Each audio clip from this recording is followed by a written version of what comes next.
Good afternoon. It's a great pleasure for me to be here with you today to introduce our first speaker of the season. Hanna Rosin's profile on the TED Talks website describes her as the sort of journalist who dares to articulate what people are thinking, only they hadn't realized it yet.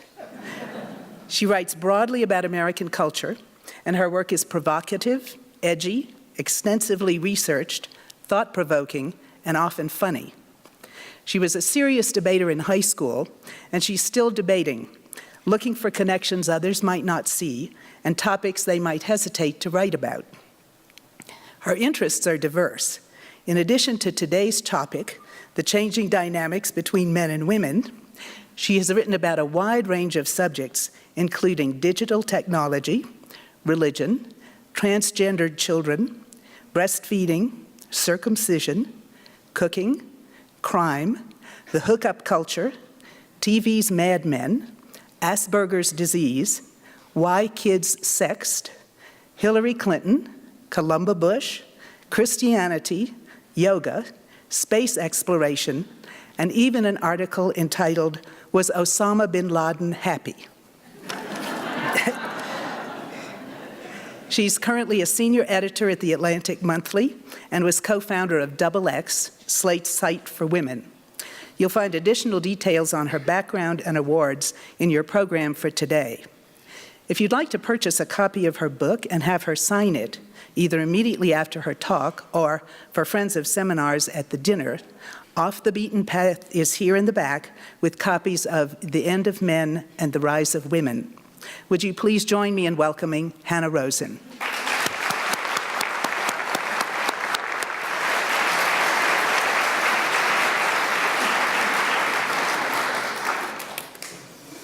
Hi, that was quite an introduction. Makes me sound like I know about a lot of things. I wrote this book a couple of years ago, The End of Men, that you see up on the stage. And since then, I've had my share of fans, and as you can imagine, also my share of detractors. One of them is my son. That's what he calls his End of Men face. This is a sign he put up on his door. It says, you can't read it, it says, the person who wrote The End of Men, I am warning you, you are not allowed in here. You gotta expect that if you write a book called The End of Men and you have two sons, as I do. The other person, who is maybe a fan, maybe not, is Correction Officer Sam Healey, who is from the TV series Orange is the New Black. So The End of Men was featured in Orange is the New Black, and I'm going to play you the clip of what Sam Healey says about the book. Here we go. Before you know it, you're part of their agenda. What? You should read this book. It's called The End of Men. In it, they talk about how pretty soon men are going to become irrelevant. Now women are more educated, they're going to make more money, and pretty much run everything. Well, they know we're like being president. Exactly. It's the lesbians that started this whole thing. They're making babies out of a tube. That's enough, Healey. Okay. Okay. So, I figure Healey must stand for some people's views out there. If you think that the book is about how women are pretty much going to run everything, then I'm going to shame you out of that view right now, because Healey is known for many things, but intelligence is not one of them. It's certainly not about the secret lesbian agenda to conquer the world. I will let it slip now that even though my son hates me sometimes, he also loves me other times. I've got another son and a husband, and I'm still married even after this book has been out for a couple of years. So what the book is about is how the dynamics between men and women have been changing, and I would add they've been changing whether we like it or not. So and whether we want them to or not, and whether we resist it or not, or we welcome it with open arms, which, as you see in the book, there are people from all parts of the country who I interview who feel all different ways about it, but there's basically nothing we can do about the fact that it is actually happening, and happening pretty dramatically. So how are things changing? We're going to look at a typical couple that I interviewed. That's Bill and Andrea. happy, sometimes annoyed, just like anyone else. Part of the research I did in this book is about a new phenomenon, which was sort of unheard of in the 70s and is relatively common now, and it's a phenomenon of the breadwinner wife. What's the breadwinner wife? It's the wife who earns more money than her husband. Again, this is a typical young, well-off couple.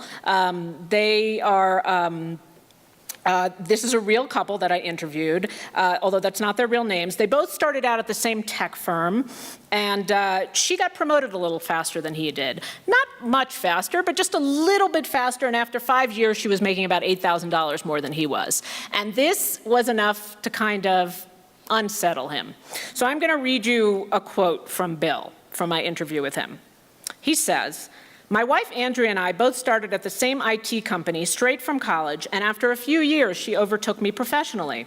I sat around thinking maybe she had better opportunities or great breaks, but the reality is she worked harder, she was more organized, and she made better use of her time. There's nothing to ascribe it to except she's better than me." The most painful moment was when we were at a party and one guy turned to us and said, "You guys are doing great. Andrea, you're a vice president, and Bill, well, what are you again?" I laughed along with everyone else, but 8 years later, I can still remember that moment very clearly. I was like, wow, do I feel like the naked emperor. Ultimately, it's not that I wish she was less successful, it's that I wished I was less unsuccessful. It's a guy thing. It sucks to be beaten up by a woman. Maybe that sounds misogynistic, but it's hard to break that mold. So what do you hear in Bill's voice there? He's an honest guy. He loves his wife. He wants to believe the best of her. He doesn't say that she got there because of affirmative action or because she didn't deserve it. He says that she deserves it. He doesn't want to take her down or diminish it. But what you mostly hear in Bill's voice is that he senses that he's facing a new world and he's unsettled by it, and he doesn't know exactly how to get comfortable in it or how to react. And so that's what we're going to talk about here and make our way to. How do you get comfortable in it, and how do you react? Before we get there, I just want to read what Andrea said about the situation. She said, "I get resentful sometimes. I feel like I'm the one who has to shoulder too many of the pressures at work, so I come home stressed out, and sometimes I see him on the couch having gotten home an hour earlier than me, and I think, is he really just relaxing? I worry about what it'll be like when we have a baby, but you know what? I trust Bill. I kind of feel like if I said to him, step it up, he would." So the important thing to note about Andrea's perspective on things is that she doesn't necessarily see the situation as permanent, and we'll get to that later. She thinks this is a situation that could fluctuate and change in the future of their relationship, and in fact, she is right about that. On the whole, I personally don't think that this situation, despite the obnoxious title of my book, is good or bad. I just think it's a historically new situation, and we just have to pay closer attention to it. I had a man write me after my book came out, "What's the big deal? I don't know why you're going on and on about stay-at-home dads and the end of men. I think it's great." And then I looked at the address on the envelope, and it turned out he was from Portland, Oregon. So I was like, okay, in Portland, maybe it's awesome, but it doesn't work that way in the rest of the country. You know, one of my chapters, one of my most moving chapters is reported in a small town in Alabama where a lot of the jobs have gone away, and the women do, in fact, make the paychecks, although nobody really talks about it. And that's, you know, it really strikes them as an unnatural calamity. So I think the different parts of the country absorb the change differently. Okay, let's back up and talk about how this came about. So these are headlines from 2009. In 2009, at the height of the Great Recession, is when things became apparent. I don't know if you guys ever heard the term the Great He Session or the Great Man Session. You can read that last quote. "The weight of the recession has fallen most heavily on men who suffered 3/4 of the job losses." The industries dominated by men were the hardest hit, manufacturing industries, and then came the housing crisis, whereas the industries that women dominate, namely healthcare, were actually doing quite well. In 2009, women became the majority of the American workforce for the first time. This was really, really momentous. And if you read this last quote, that was the one that most surprised me when I first started noticing these trends, which is that a market research company that was doing research for a real estate firm did a demographic of the entire country and noticed that women in their 20s and 30s before they had children in almost every part of the country, the exceptions were an oil town and Microsoft town. Aside from those two towns, young women were earning more than young men. So you sort of got the sense that something was different in the coming generations. In the 60s, almost all men between the ages of 25 and 54 went to work. 5 out of 100 didn't. And this year, the latest year that we have numbers for, which is actually 2014, it's 15 out of 100 men who are not working. And also, just to update you a little from these years, the New York Times recently ran a story saying that all the jobs that women lost during the recession have recovered, but this isn't at all true of men's jobs. And I think that's important to note because you're not talking about temporary shifts. What you're talking is about a permanent restructuring of the economy, which is basically never gonna go back. You have an end of a manufacturing era, moving to service, information, and technology. And what you also have is something that I call the traveling sisterhood. I made this term up. It's not a real economic term, but I'll explain it to you nonetheless. What it means is that when more women at the top start working, becoming lawyers and doctors and professionals, that opens up at the bottom lots of jobs for the kind of things that women used to do for free. So, you know, what we know of as women's work. This is childcare, healthcare, working in schools. So you kind of get a cascade where more women are entering the economy. And then the most important factor, or what many people say, is education. What's the next? Oh, right. We're not going to look at that. That's boring. Okay, education. So for this is for every 3 degrees that women earn, men earn 2. You guys must know this by now. Again, this is one of those whether we like it or not situations. It is very difficult to have a middle-class existence without a college degree these days. It just is. A lot of jobs that didn't used to require college degrees now do. And for whatever reason, women have an easier time earning college degrees than men.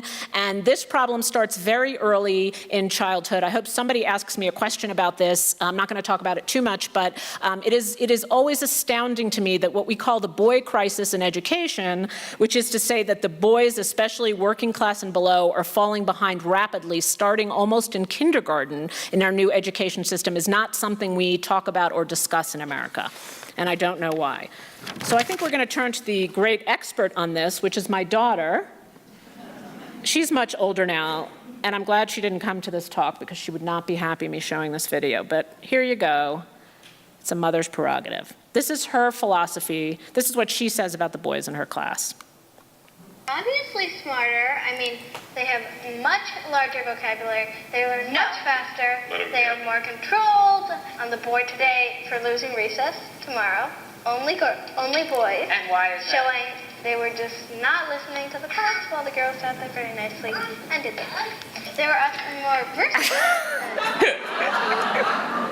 Oh, how mean is that? So, yeah, I mean, she is actually getting at something serious, but it has to do with discipline and not intelligence. But we'll talk about that later. Okay, so the whole thesis actually came home to me when I was reporting a story for The Atlantic. And I went to a working class college in Kansas City. I purposely didn't choose an elite college. I did not want to choose a liberal college. I just wanted to choose like an average state school. And even more so, I wanted to talk to sorority girls because I didn't want to bias my sample in any way or make it liberal or progressive. I just wanted to get like a kind of average American view on how they thought of the boys in their life. And it was kind of shocking to me to hear how these girls talked. When I was in college in the 90s, I sort of had a vague idea of equality in my head, like my husband and I would both work and both take care of the kids. I'm not saying it worked out exactly that way, but that's what I had in my head. These girls talked about their boyfriends as if they were like children that they had to take care of, and like he can't fix on his major, he can't decide what he wants to do, I have to take him to the career office all the time. It was like a problem that they had to manage. And here is a quote from a sorority girl at a state school: "Men are the new ball and chain." I did not say that, she did. I'll add this for you guys, since we're kind of in cowboy country, maybe not exactly, but kind of in cowboy country, sort of. So for a long time, this was the image of rugged American manhood that dominated the American ads and media, and it has been replaced by this much less impressive specimen who's a parody of the rugged American manhood.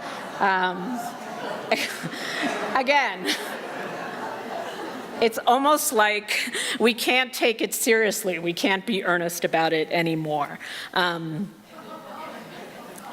So, to be serious again, take the phrase firstborn son, another one of the more alarming statistics. That's a phrase that's so ingrained in our consciousness that this was another great statistic I stumbled across. I called the FDA, American Fertility Clinics, and it turns out that 75% of couples request girls and not boys. And these statistics, which are in my book, I have a chapter that I reported in South Korea because I wanted to show how these dynamics were changing even around the world. The same is true in South Korea, where the preference for a firstborn son, as women have gotten more and more educated, has practically disappeared in South Korea.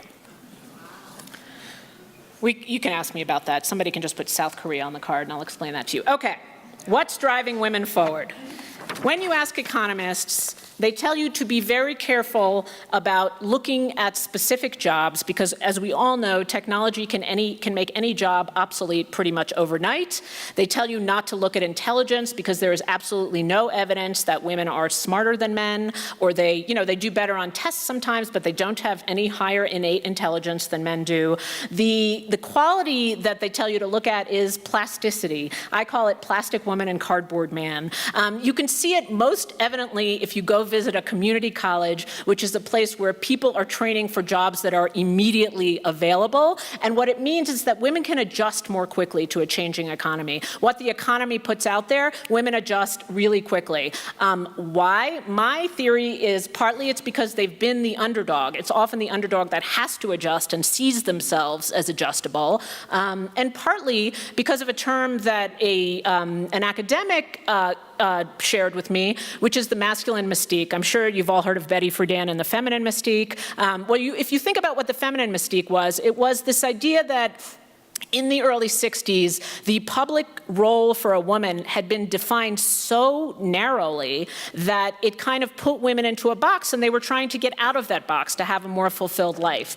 The masculine mystique is an idea that men are hampered by notions of masculinity, that we have defined masculinity in a way that doesn't quite match what technology and the new economy require of them. So one of the conversations I had over and over again with the men in Alabama, if any of you have ever visited a small town, and particularly a small southern town, and the industry that used to be there isn't there anymore, what's left are government jobs and healthcare jobs. So unless you want to move, you basically want to be a teacher or you want to work at the hospital. And the men won't be a teacher or work in the hospital. Why? Because that's not a job that a man should do. So you could see them being kind of constricted by their traditional notions of masculinity. Okay, let's get more sexy now, the hookup culture. I have to explain? There's no college kids here. Okay, so I'll explain the hookup culture. You have children, grandchildren, surely you've heard this term. The hookup culture being the culture of how people hook up in college, not dating, but it's basically like intimate contact without a relationship. How about that? So we have, it doesn't have to be sex, so I'm using my terms precisely. It doesn't in the definitions. We've had this idea for a really long time that men are annoying, they won't commit, and all women want to do is get men to commit. That's just like, that's the idea in pop culture, right? And so there were two researchers, Elizabeth Armstrong and Linda Hamilton, who did the most excruciating study I've ever read, which is to say that they, who are middle-aged like me, lived in a party dorm for 4 years. That's like that Drew Barrymore movie. I can't remember what it's called. But for 4 years, they lived in this dorm. And the reason they did it is because they wanted to know the true picture. Actually, what they were looking for is violence in sexual relationships. That's what the study was supposed to be about. But what it ended up being about was something completely different. What they found when they looked deeply into it was that, yes, superficially, the college girls had a lot of complaints about the college boys. You know, they're boorish, they're frat boys, they won't commit, all the stuff you normally hear. But that fundamentally, it was the girls who didn't want to commit, because to them, they would say things like, you know, well, having a real relationship is like the equivalent of a 4-credit class. I don't have time for that right now. Or they would say, I don't really want to get pinned down now because I haven't figured out what my internship is yet, so I'm not going to do it. So you had the sense that there was this underlying pull that the women were driving, where they were really not ready to commit because they saw their ambitions as limitless. Remember, this is before they have children, and loop back to that statistic where I say young women make more money than young men. So you're at that phase of life here where women are really not ready to settle down. Now, I told you guys, oh, actually, I want to read you this quote because I found it really interesting. Someone my age, this was new to me. She writes, she's a woman who wrote to me after I wrote my Atlantic story about the hookup culture. She said I got it half right, that I had diagnosed it correctly, but what I didn't do correctly was define what the new kinds of relationships were like. So I'm just going to read you this letter that she wrote me. I thought it was very interesting. We want a person to hook up with, but also to hang out with, but none of the stifling constraints and strictures of the old school boyfriend-girlfriend commitment. We don't want to be compelled by expectations to do each other's laundry or bring each other chicken soup when one of us is sick. We don't want to see each other every day and watch a sappy movie on a Friday night and snuggle. By the way, this is my whole life that she's disrespecting right here. This is me. I didn't write that to her. She's young, so she doesn't realize why you shouldn't write that to a middle-aged married woman, but still. Yes, some of us want that, but not every night and not every weekend. We certainly don't want these relationships to be entered into with an expectation of long-term or to get in the way of other important things in our lives. We are putting ourselves first. Some might call that selfish. We call it smart and independent and secure. Okay, so there it is. If you are horrified for your children, be horrified. What can we do? It's the world we live in. Now, here's the curious thing. Here's the footnote. I started this by telling you that in nearly every section I was going to update you in the few years since I wrote this book. Here's the one thing that I cannot make sense of about the hookup culture. Since I wrote this book and did this research, we have heard so much about sexual assault on campus. That has become a main focus for feminists on campus. Clearly, as empowered as they feel, as you hear this woman in this letter, it has also coincided with a tremendous amount of vulnerability. I cannot philosophically reconcile those two. They just kind of exist in parallel, and I don't fully understand why. But you have these two things basically present and happening at once in college campuses, and if anybody wants to, venture a theory about why in the question and answer session, I'd be happy to hear it. Okay, let's move on to marriage. You hook up, you get married. So, the rise of women, as I describe it, is having an extremely significant effect on marriage patterns. So, the thing that I didn't realize when I went into this is that the marriage patterns are happening in two completely divergent directions. We have two kinds of marriages in America, and they really don't look alike at all. The difference is class. So, when people talk about marriage is declining in America, they are not talking about the college-educated class. They are talking about the working class. So right now you have a situation where for college-educated people rate their marriages the happiest they've ever been. They have the lowest divorce rate that's been in a really, really long time, and they tend to have children in marriage. For people who are not college-educated, which is the vast majority of the country, they are increasingly not getting married before they have children. Childhood and marriage are not really going together. The divorce rate has stayed pretty much the same as it was in the 70s, and so you really see these patterns diverging in what I would call a pretty depressing way, because the result, as some sociologists have said, is that marriage is becoming a class luxury, just like everything else. You drive a nice car, you live in a nice house, and you are married. And so it's yet another one of those things that in our economically divided country is splitting.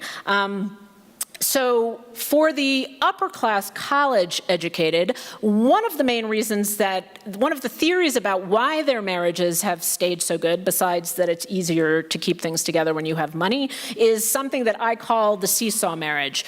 So what does that mean? The Obamas have a seesaw marriage. When Barack Obama was a law professor, Michelle Obama was making more money as a healthcare executive, and then they basically switched places. He's the president, and she's doing what she's doing, and he often says, when we're done with this, it'll be her turn again. Joe Biden has a seesaw marriage. What a seesaw marriage means is that people can take turns, like Andrea and Bill, the first couple I talked about, at different points in the marriage. They can occupy different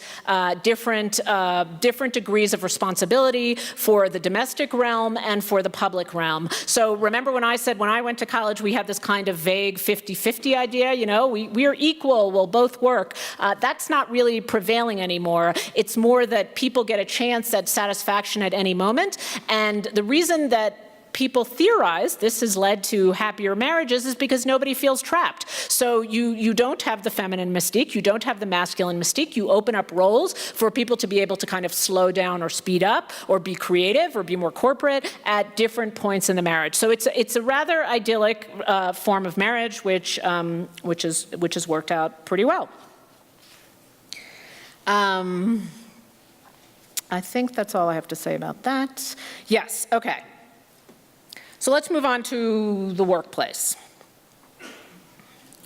So a lot has changed for women and men in the workplace. For one thing, there are lots of things that we see women doing now that they didn't used to do before. They are lead TV anchors, Ivy League college presidents, bank presidents. They're very scatologically savvy comedians. We have yet our umpteenth movie, Trainwreck, that just came out with another woman trash-talking the way women didn't used to do 10 years ago. We are also radically transforming our notion of what makes a good leader. So if you read the business press these days, you no longer hear about top-down leadership. You no longer hear military metaphors. What you hear is stuff about teamwork. We have to lead a good team and inspire people. And essentially what's happened is that people have incorporated what used to be called traditionally feminine traits into our notions of leadership. But there's still a long way to go. Arianna Huffington once said this, and I thought it was very funny, and it really stuck in my head, that for a man to be called mean, he has to be Richard Nixon. For a woman, she just has to put you on hold. What are we getting at there? We are getting at stereotypes that still block women's progress in the workplace. So now we're getting to the places where we're kind of stalled.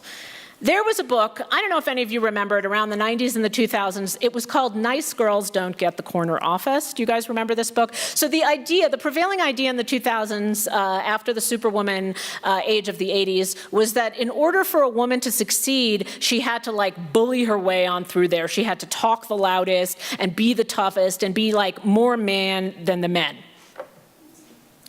This is some quotes from that book. If you worried about offending others and back down too easily and insist on workplace displays of girlish behavior, chides the author, then you are sabotaging your own career. Well, that turned out to be disastrous advice. What people discovered later, 10 or 15 years later, as they began to do lab study after lab study, that when women did behave that way in the office, they paid a huge penalty. We have not reached the point, and again, as I started out saying, we're in this transition period where everything is changing, but we're slightly uncomfortable and haven't made sense of it. One of the things that we're uncomfortable about is women violating certain kinds of feminine stereotypes. So there's a very famous series of studies called the Andrea James studies. In the Andrea James studies, I'm sure you've heard of some of them, you hand out a resume with equal credentials, and you ask people to rate. You rate the person, and James always gets higher ratings than Andrea. Or you tell people, you show people videos, and you show people videos of, say, asking for a raise, and then you ask them, A, would you give this person a raise? B, would you do you like this person? Like, would you like to have a drink with them? And in case after case, they find the same thing, which is that people give James the raise much more often, and more importantly, they think James is the cool guy, and they think Andrea is, you know what they think Andrea is. Yes, I don't have to say it. I don't know how polite a crowd this is, so I'll leave it unsaid. So it turns out it does hurt to ask. Uh-oh, what happened there? It'll come back. Anyway. Oh, not yet. We're not there yet. Okay. So I'm going to ask you guys a question, and I'm going to let you vote. Luckily, just when I was writing this book, around 2011, some researchers were so depressed by this that they decided to go back and answer the question, so what are we supposed to do? You know, you're stuck in this moment where if women violate these notions of how women should behave, they don't get the raise and nobody likes them. On the other hand, we're telling women, you know, like Sheryl Sandberg does, like we're telling them that they should lean in and move ahead. So how are we supposed to walk this impossible tightrope? So they workshopped a couple of scripts of how should a woman ask for a salary. So I'm going to read you 3 scripts, and you guys are going to vote on which script you think is the best one, okay? And then we're going to talk about why. The first one. This is a woman asking for a raise. I think I should be paid at the top of that range, and I would also like to be eligible for an end-of-the-year bonus. That's number 1. Number 2, I hope it's okay to ask you about this. I'd feel terrible if I offended you in doing so. Number 3, I don't know how typical it is for people at my level to negotiate, but I'm hopeful that you'll see my skill at negotiating as something important that I bring to the job. Okay. So number 1 is the paid at the top of the range. Number 2, I hope it's okay. Number 3, I don't know how typical it is. Who votes for number 1? I think I should be paid at the top of that range. All right, we have a good number. Who votes for number 2? Nobody ever votes for number 2. Number 3, yes, it is true. And can I tell you why it's true? It's slightly annoying, and yet. Sheryl Sandberg told me this is exactly what she did, exactly what her now late husband advised her to do when she asked Mark Zuckerberg for a raise. I have a chapter in the book about Silicon Valley, and she's one of the people I interviewed. This was before Lean In came out. The reason it's true is because if you imagine for yourself a mom walking into the school and demanding for her child a certain teacher, like, how could you have put my kid in that class? You should have put my kid in the other class. That doesn't violate anybody's notions of how women behave. Why? Because she's advocating on behalf of someone else. And so for a woman to advocate on behalf of herself does violate our notions of how women behave. But for a woman to say, I'm doing this for myself so I can show you how I would do this well for your company. In other words, you're allowed to be a self-starter if you're also a team player. Now, as the researcher said, this is the most annoying conclusion they could have come with. It's unfair. She said, the researcher, if we could change the results of our experiment, we would choose a more liberating message. But alas, they are being entirely pragmatic. I'll give you another example. There was a woman who came to them and said, I just learned that the guy who is working for me, who is 10 years younger than me, and remember, this woman is his boss, is earning more money than me. And I'm furious about that. What am I supposed to do? She wanted to march in there and say, like, this is sexist, I hate this company. And the researchers said to her, definitely don't do that, because all that will do is cement everyone's notions of you as the underclass. What you should do, though, and this is the alternate script they came up with, which matches the philosophy that I just told you here, what she should say is, you don't want to be running a company where superiors are making less money than their inferiors, because that causes all kinds of chaos. So could you please remedy this? Do you see what I'm saying? So this is a situation where she has to present this, even though she's angry, she has to present this as good for the entire company. So this is where we landed in 2015. Okay. And I'd love to get your reactions about whether you think that's infuriating or okay from the women in the audience, even the men if they want to. It's okay. Okay. Okay. So where are we in 2015? In the early 2000s, before I started working on this book, sociologists started puzzling over what they call the gender equality stall. That is, that women had made it so far, but it seemed to be leveling out. Then, just a couple of years ago, it began to rebound, and it particularly began to rebound culturally. Here's some of the most hopeful things. The percentage of people disagreeing that it's better for the man to stay to work and the woman to stay at home rose to an all-time high of 68%. Less than a third of Americans now say a male breadwinner is the ideal setup for a family. Similar trends show up with a percentage of people who think children suffer if their mother works while they are in elementary school, or that men and women are equally suited to politics. These kinds of measures are really, really critical to me personally, because they answer the question that I started this talk with, which is, this is happening. So if we want to resist it and scream and yell, it's not really going to help us. What we have to do, in my opinion, is move to the next level where we think, look, we've got these new arrangements for families. Look, we've got these disparities between boys and girls in school. Look, we've got this class problem in marriage. Rather than pretend that the world is going to go back to the way it was, we just kind of recognize that things are moving forward and then come up with creative solutions and new ways of thinking to deal with that.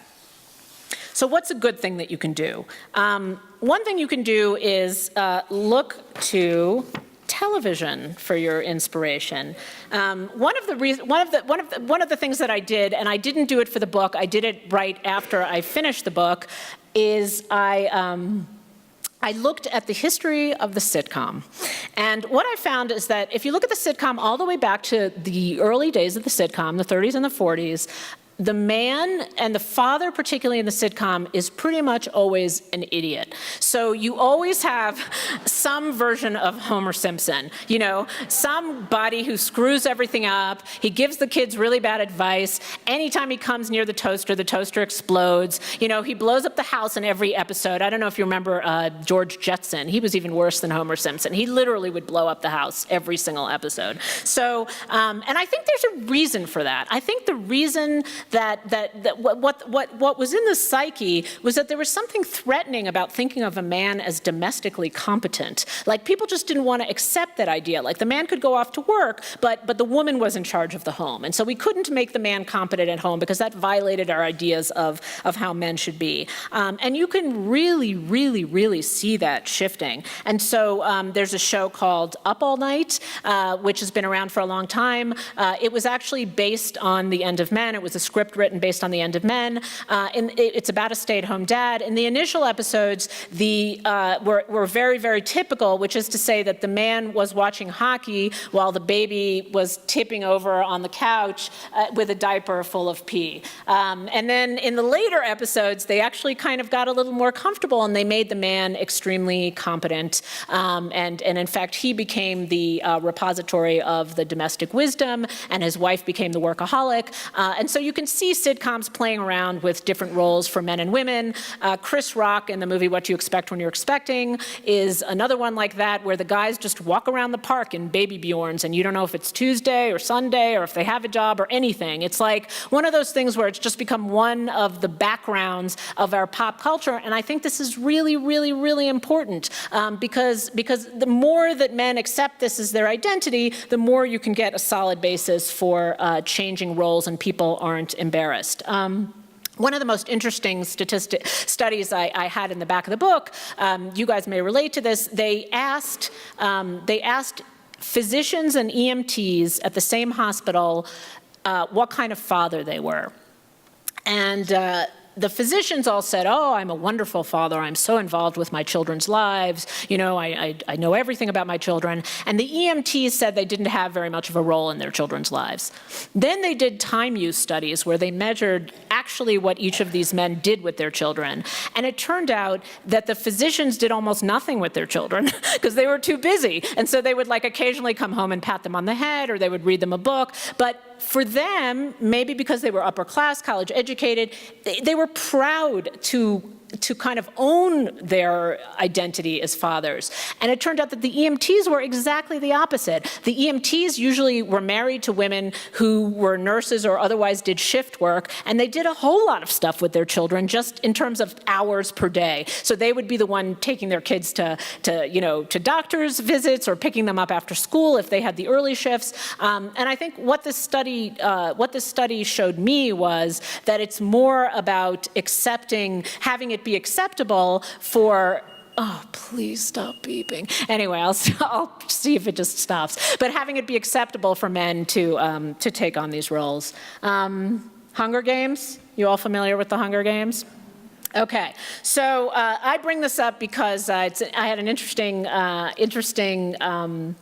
revelation with my daughter, who's now a teenager. So in the Hunger Games, the gender roles are relatively reversed. So you have Katniss. She plays the role of the traditional male hero.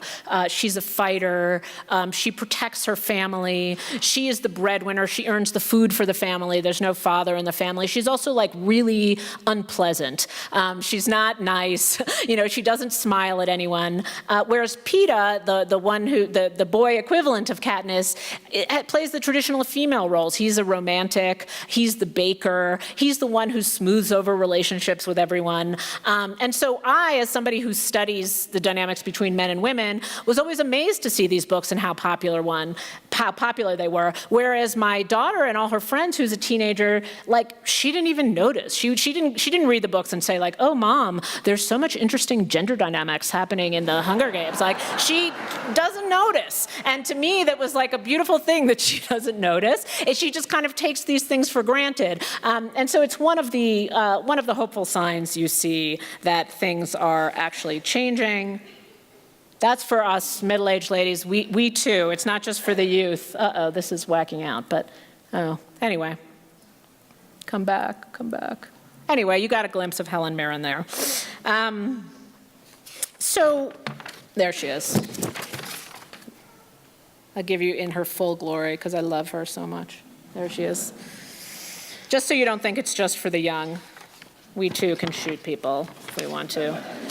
Hold a bow and arrow.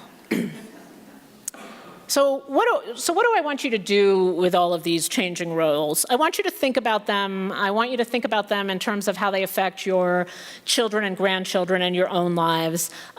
For me, the important thing about thinking about the end of men is not just thinking about the provocative title. It's not to enter into a kind of nasty feminist, anti-feminist war. To me, the place where I'd like to get to is not what Officer Healy says, where women run everything. But I think of it this way, that there are things we call traditional feminine traits. There are things we call traditional masculine traits. These things have been measured forever. They've always given college students the test where you circle a series of traits. So it could be on the traditionally feminine side, it could be nurturing or, comforting or whatever. And on the traditionally male side, it could be aggressive. And what I would like is a world in which people can choose from each of those menus depending on their personality without paying much of a penalty. And so if you happen to be one of those women, and I met many of them in Silicon Valley, who find this advice infuriating, that you have to be a team player as well as a self-starter, and you happen to be sort of a more bossy lean-in type, that you should not pay a tremendous penalty for that. And if you happen to be a guy who is, for example, standing in the playground on Tuesday afternoon at 3 o'clock, the people passing by the playground, the instinctive thought that rises up in their minds is not, what's wrong with that guy? Is that guy unemployed? Does he not have a job? Is his marriage still intact? But that we become slowly more accepting of these different roles in the many ways that people are filling them. That's all.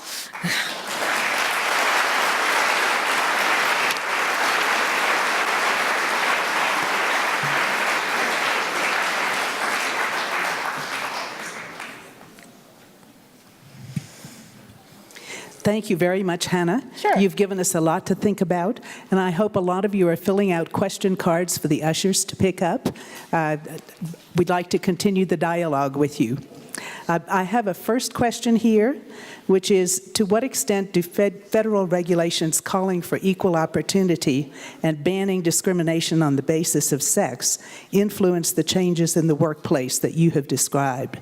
That's a good question. I like to think of the problem with a book like The End of Men is that it presents all the progress as linear, and so you have this sense, and there's a chart I didn't show you, of like women moving up, men are moving down, when the truth is that the changes are pretty jagged. So there are parts of our country and social classes, like in the working class particularly, where the changes are pretty stark between men and women. But there are other parts, like, say, Wall Street and Silicon Valley, where women are having a really hard time, and this is true in salary. So a lot of people would ask me, like, well, so does this mean you don't think there's any equal pay problem? There is an equal pay problem. It's not as stark as we think. To me, the real problem is not equal pay. The real problem is caretaking. It's the fact that the caretaking burden at a certain phase in women's work life falls more on women.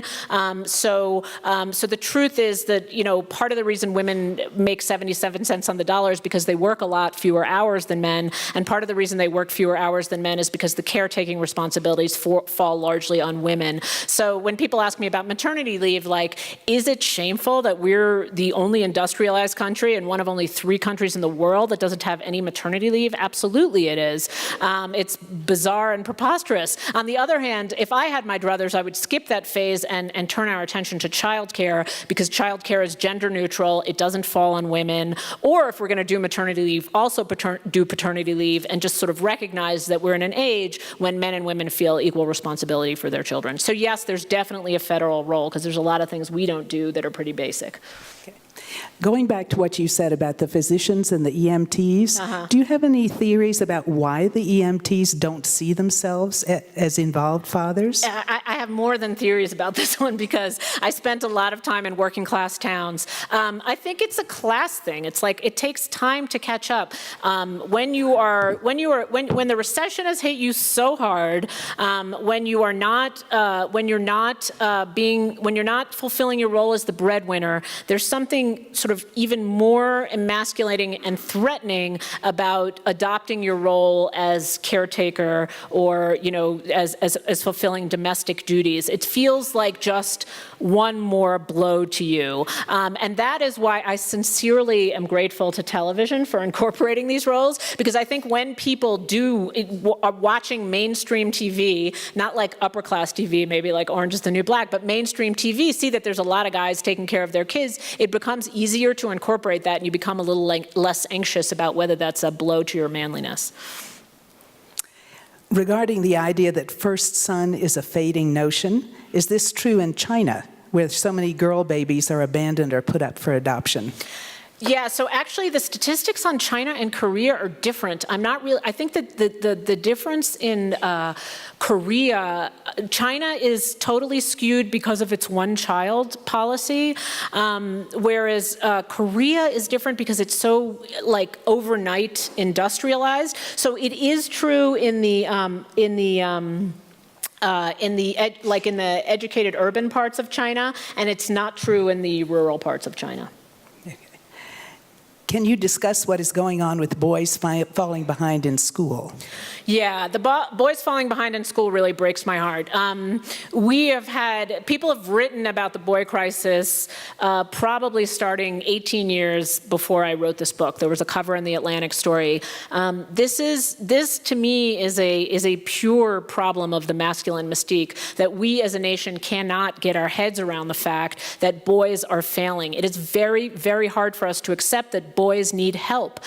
In other countries they have. Australia and England have like full-on faced this problem. China also has a boys falling behind in elementary school problem. I think the best theories out there, because boys and girls don't have different intelligence, is pure developmental pace. Girls develop girls' brains develop earlier and more quickly than boys' brains. And so the discipline that's required in a testing era is extremely hard on boys. I have 2 sons and 1 daughter, so I know this from personal experience. Earlier and earlier, we require boys to sit still and master academic material, and they're just not ready yet. And so I think then it becomes this momentum where boys start to see themselves as failures in school really early, and they start to see girls as the gold standard. And that dynamic kind of starts in kindergarten and builds and builds and builds, and it's more about discipline than it is about intelligence, but it doesn't really go away. The only other thing I would say, just the boys get it back at the other end, the elite boys get it back at the other end, which is to say the lessons girls learn from school, which is that you should follow the rules and do what the authorities tell you, doesn't always serve them well in the workplace. And so the fact that girls are better at education, that's not always so great when they get older. Why did you choose such an off-putting negative title for such a good book? Everyone asks me that question. I really went back and forth on this one. So I'll tell you the logistical reason. I am a writer for The Atlantic. I have nothing to do with the headlines. I research the stories, I write them. I don't even see the headlines before they come out. So the headline was put on my original Atlantic story by my editor. And it was very provocative, and lots and lots and lots and lots of people read that story. And then what happened was, in the 2 years between when I wrote the article and the book, that story became like a meme in the culture. People started using that as a term, so they would say, oh, there's an End of Men character, or there's an End of Men script, or here's an End of Men crime story, or End of Men this or that. So it was like that term was a term out there. So I would have had to, it would have been a sacrifice to lose it. I'm not sure that I should have kept the title, by the way. But my other calculation was that people have an emotional response to that. I think you all be honest with yourselves. A book that's just called The Rise of Women, that's such a boring title. So I wasn't sure like what to do. Should I put The End of Men ? I mean, I just never came up with a good solution, so I kept it. Like, you wouldn't have had Healy, it wouldn't have shown up in a TV show if it hadn't been called The End of Men. There's just something about the drama of it that is memorable. Why do women often feel so threatened by other capable women?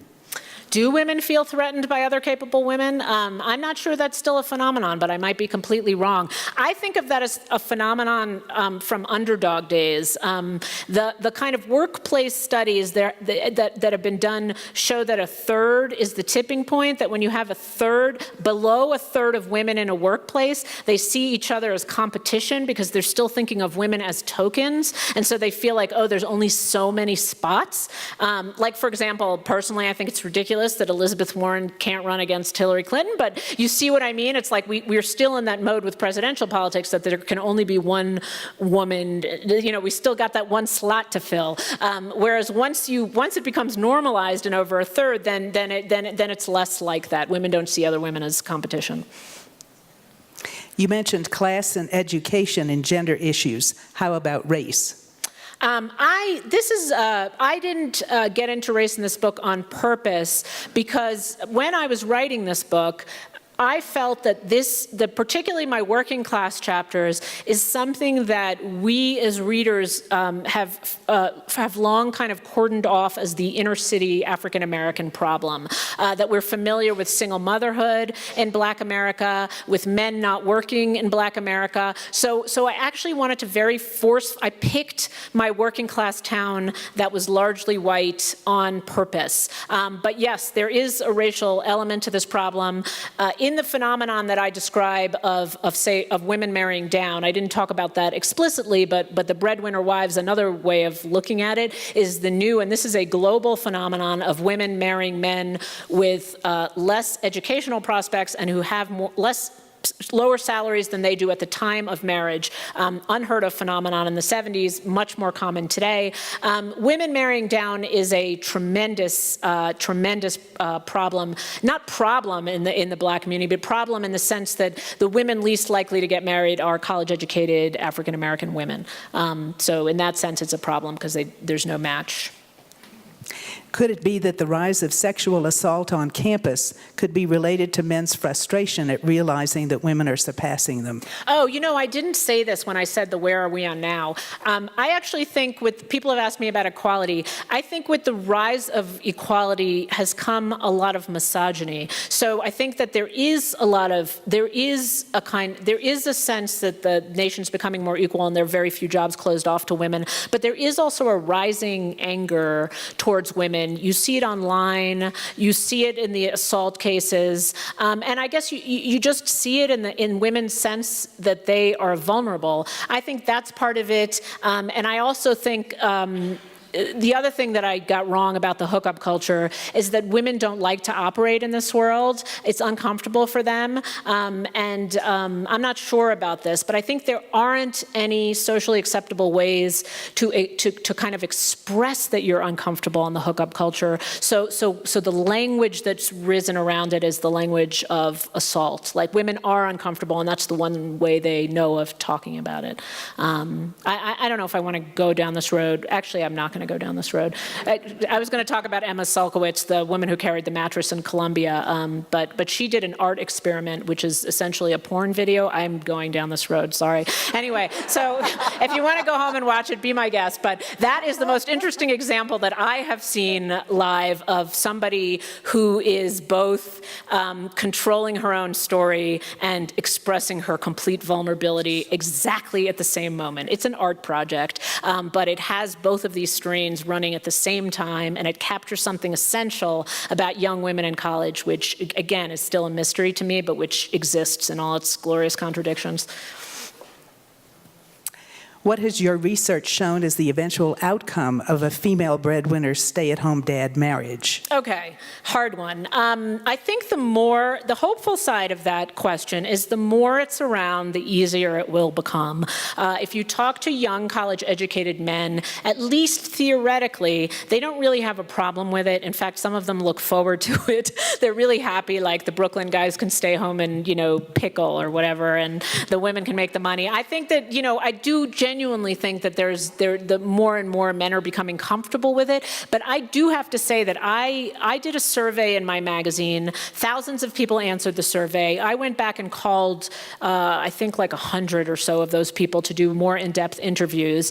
And I found I didn't have to scratch the surface very far to reach the discomfort. A man walking by a construction crew who used to be a carpenter and just kind of felt uncomfortable with the situation. But again, it's hard to say were the men uncomfortable because there's a social stigma, or were they uncomfortable because their inner core of manliness was damaged. I can't answer that. Now I will tell you the best question anyone asked me, again, I can't believe I'm going here, whatever, I've already done it once, but the best question anyone asked me when they were interviewing me for an article about this book was, okay, so let's say your husband, my husband was the editor of a magazine.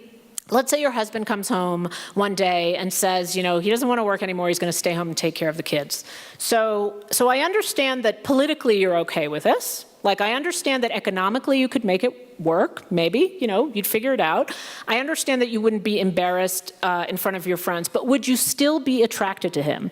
Would you still want to sleep with him, is basically what she said. And I had to think about this question for a long time, is there something visceral in these male, the way men and women fit together and what they need? And I can't really answer that question. I mean, women's roles have changed so dramatically in the 100 years. I mean, we used to find a woman unfeminine if she wore pants, right?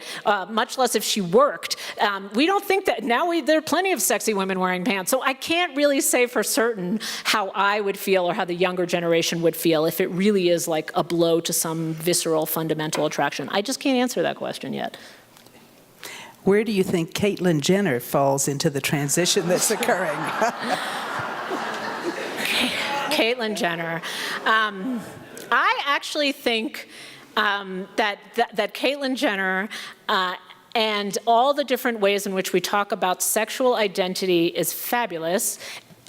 in terms of what I'm talking about, the reason it's fabulous is because it breaks the hold on the masculine mystique that I was talking about. It breaks our sense that there's a solid block that we call man and another solid block that we call women. I think as time goes on and we have gay marriage and we have, Caitlyn Jenner, we're starting to get a sense that things are fluid and that in fact people are different ways at different points in their lives. And so something that we thought, fundamental back to caveman days, there is a man, there is a woman, is now in our modern era starting to shake up a little bit, and that's probably good for where we need to go. When watching so much TV with Viagra and ED commercials, do men now, we're getting very personal questions here, do men now take the ads personally and feel anxious about their manhood roles, or do they just, like I assume females do, let the commercials go by and not get involved? Okay, so this is something I think about a lot too, the fact that male grooming, okay, this is another version of this question. How do I feel? So women have complained forever that they have been oppressed by certain things. They've been oppressed by the way they have to appear and present themselves. They've been oppressed by, like constantly changing views on their sexuality, that they're either, frigid or they're slutty or that they can never get it right. And so right now we're in a moment where men are being subject to those same awful things, I mean, when I was in Korea researching the book, there was the coolest place downtown was a men's makeup store, right? And now, what's his name? The guy, he had a really hairy chest, and my mom was really into him when I was a kid. I can't remember. It wasn't Burt Reynolds, but we'll take Burt Reynolds. If you like men, you never see men on TV who are not groomed in their, that's do you know what a pain it is? I actually went home, my dad had been working out in a gym, and just after he retired, he started working out in the gym, and all these young guys took him under their wing to work out with him. And I came home one day, and my dad had his chest groomed. And I was like, that's so annoying. That's what women used to complain about. So it's the same thing, watching now men are just subject to the same things as women are, and I guess there's some kind of equality in that, even though it means more suffering for everybody. Yeah. It's like everybody gets to feel bad about themselves at, watching TV at home every night. We have one more question, but before I ask it, I just wanted to say thank you to Hannah for informing us and also entertaining us. Oh, sure. Mm-hmm. Say these are my favorite set of questions I've ever gotten. I often get the same questions, but these were very different than the ones I usually get. Well, I would say you have definitely lived up to advanced billing. This last question is from a 20-year-old, and she said she has a theory about the parallel between open sexuality and intimacy and violence on campus. And she thinks that when guys were sought as committed partners, they had to be considerate of women and essentially woo them. Whereas now, when that's not happening, they feel, A, that they don't have to be as polite, and B, that they begin to expect intimate contact after just a casual date. Do you have any thoughts on that? Yes, I do. Whoever you are out there, 20-year-olds, I think more and more 20-year-olds are starting to feel like you are feeling. And I hate to say this, because I wrote this at the end of a review of Mad Men once, and all these conservative sociologists were like, yeah, see, she agrees with us. But I feel like there is some pushback against, what she called open sexuality, but the hookup culture.